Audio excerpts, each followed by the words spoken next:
Welcome to the Empressa Era podcast, a realm where intuition flows through real life and your personal power is celebrated. I'm your host, Queen Empressa, and together we'll explore tarot, self-mastery, sensuality, and aligned growth. Now take a deep breath, relax your shoulders, and let's get into it.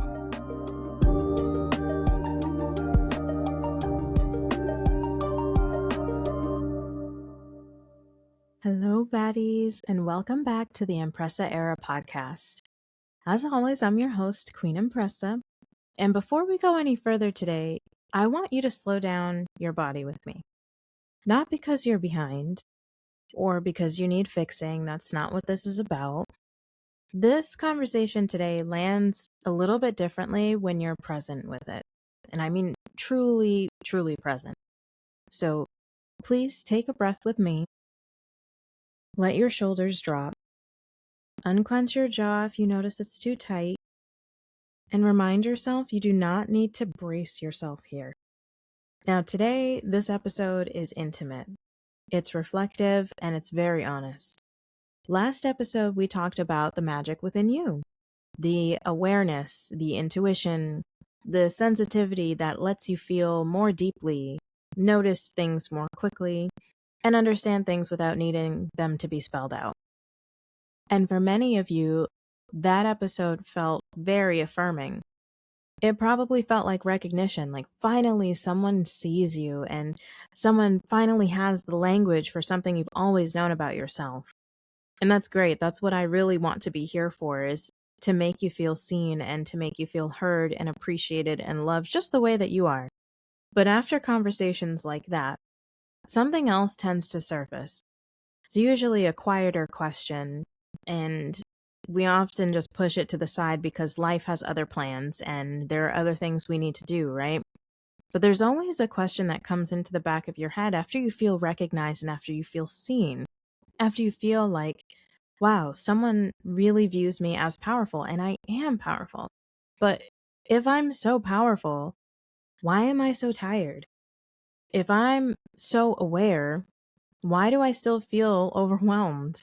And the biggest one that I have gone through from time to time is, if I'm intuitive, why do I feel scattered or drained or foggy?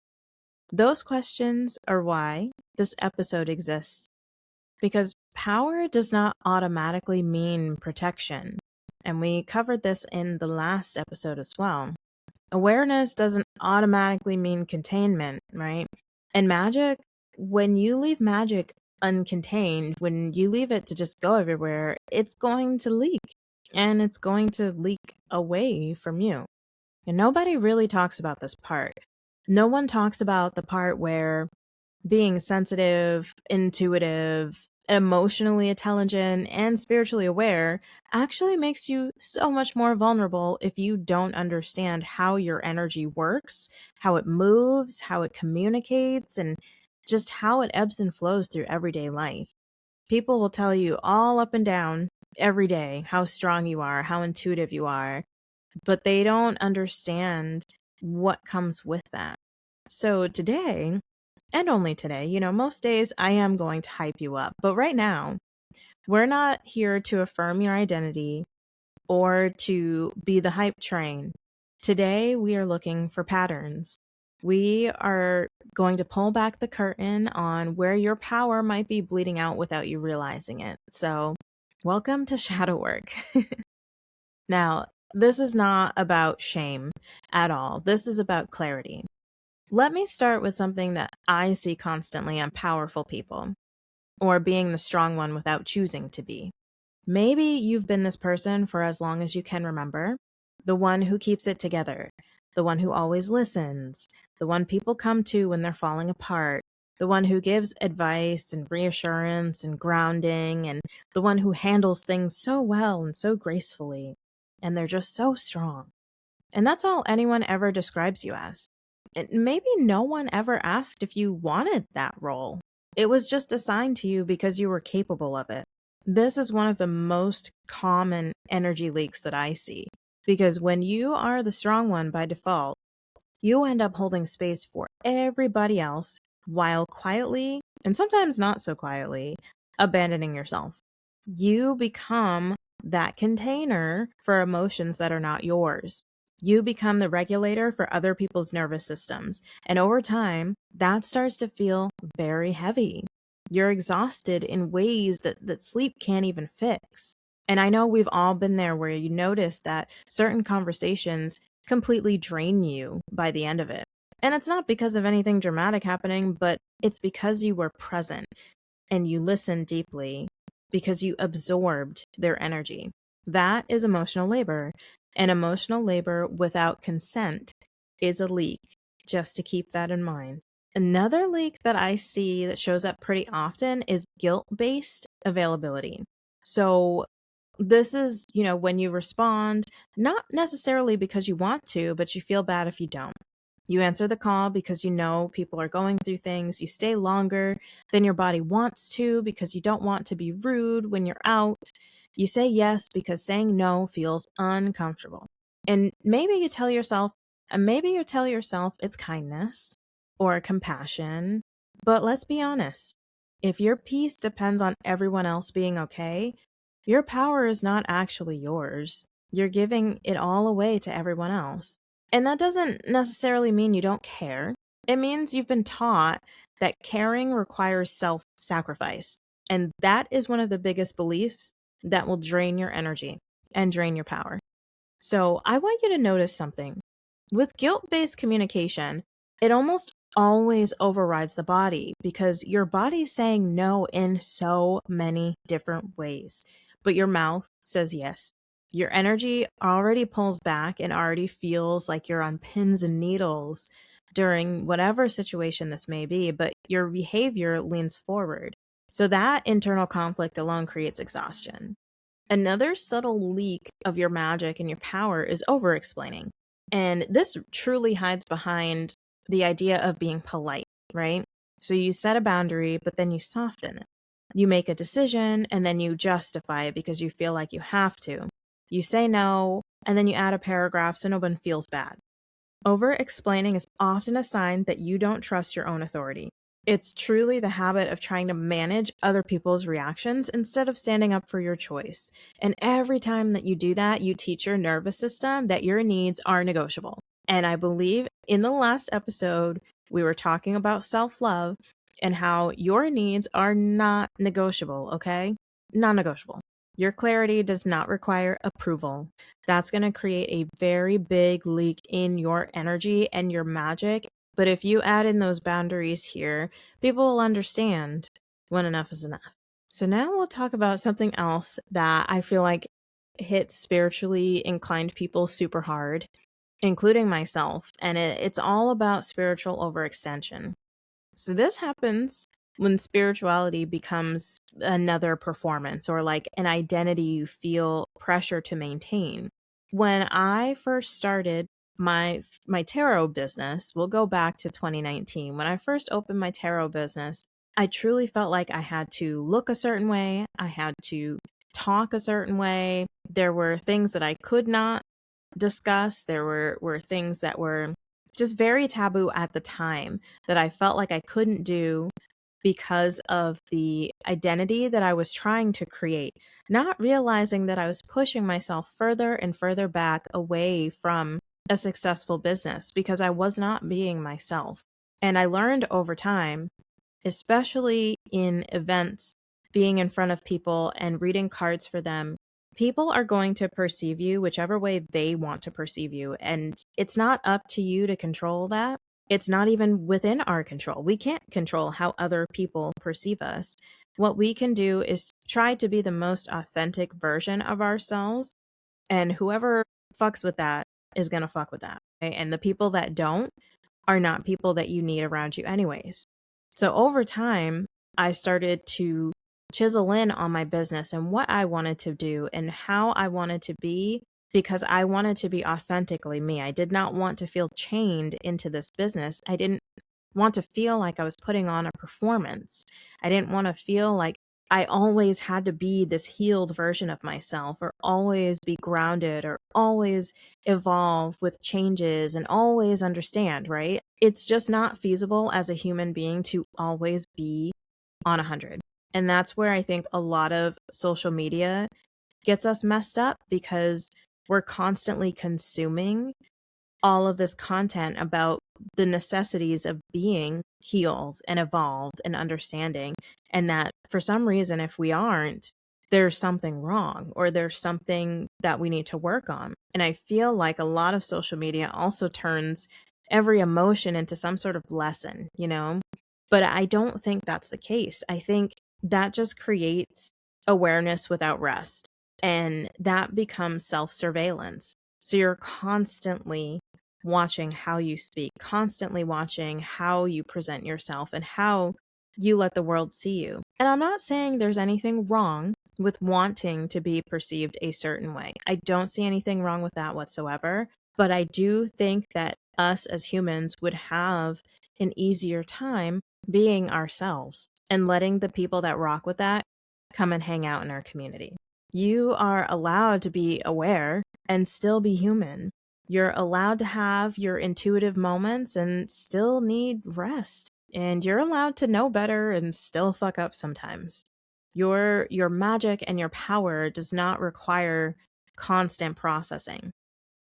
I know that got really deep for a moment, so we're going to bring it back a little bit now. I told you this is shadow work, so we're getting to the nitty gritty today, and we really need to pull out these thoughts and these feelings in order to overcome them. So I know this might be a hard episode, but just keep on with me. I promise we're going to get through this. Now, another energy leak that I see is telling too many people your plans before they're ready. And this one is huge for visionaries. I would consider myself one of these. It's when you have something new in your mind that you want to create, and you're full of new ideas. You're full of so much excitement and so much ambition. And you just want to tell everyone. You want to tell your family. You want to tell your friends, your partners, whoever it is. You want to tell them immediately about this new idea that you want to do. Now, when something is new like that in your head, it is still so fragile and forming. It needs containment.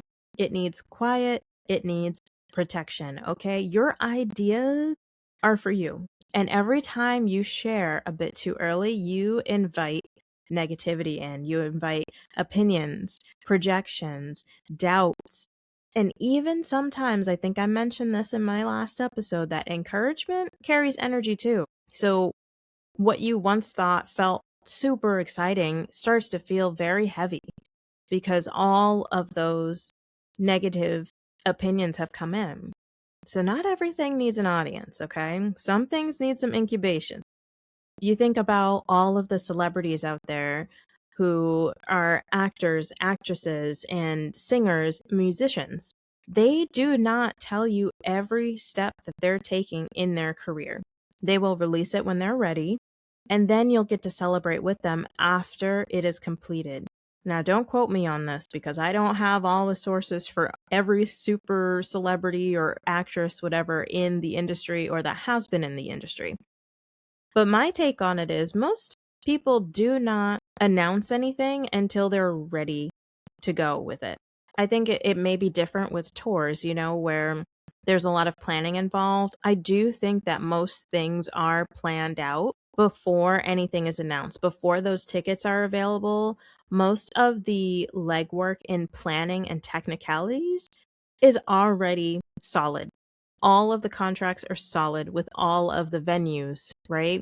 So people don't just announce they're going on tour, but they don't have any venues. There needs to be some groundwork for your idea in order to share with someone else.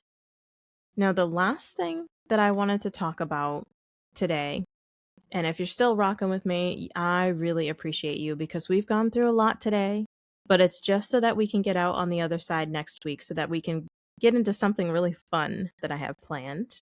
But the last thing I want to talk about for an energy leak and power leak is being responsible for someone else's emotions.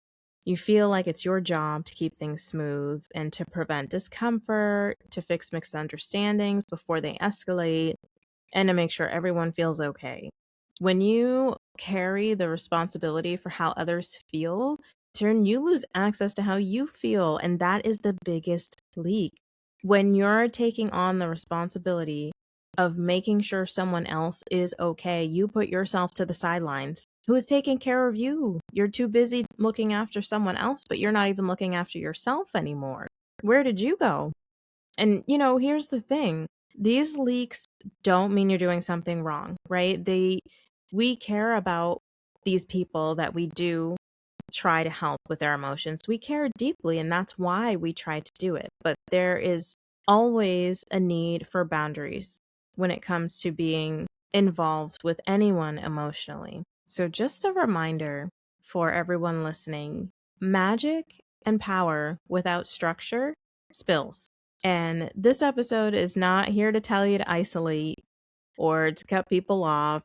I'm not telling you to just start blocking people and all of that here, but I just want you to be more aware, because once you see the energy leaks, you can start to choose differently for yourself. And this is where a lot of your power will come back to you. So you can choose to have shorter conversations. You can choose delayed responses without feeling guilty. You can even choose silence or not to explain, okay? Containment is not punishment, it's protection for yourself. Your next level doesn't need more effort, okay? It needs less leakage. If this episode stirred something, please let it. I know it was tough, and I know we made it. You can take another deep breath now. This is not something that needs to be fixed instantly. Not today, not next week, not next month, but being aware is enough.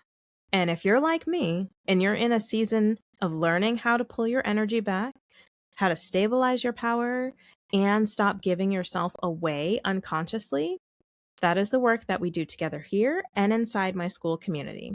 It's not to tell you who to be, but it's to help you hear yourself again and to really come into your own.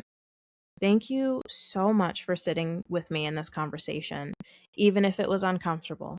And thank you for choosing awareness and for protecting your magic. Now, the next episode, we're going to talk about how to identify some of this energy that may be lingering on you from others and how to clear it.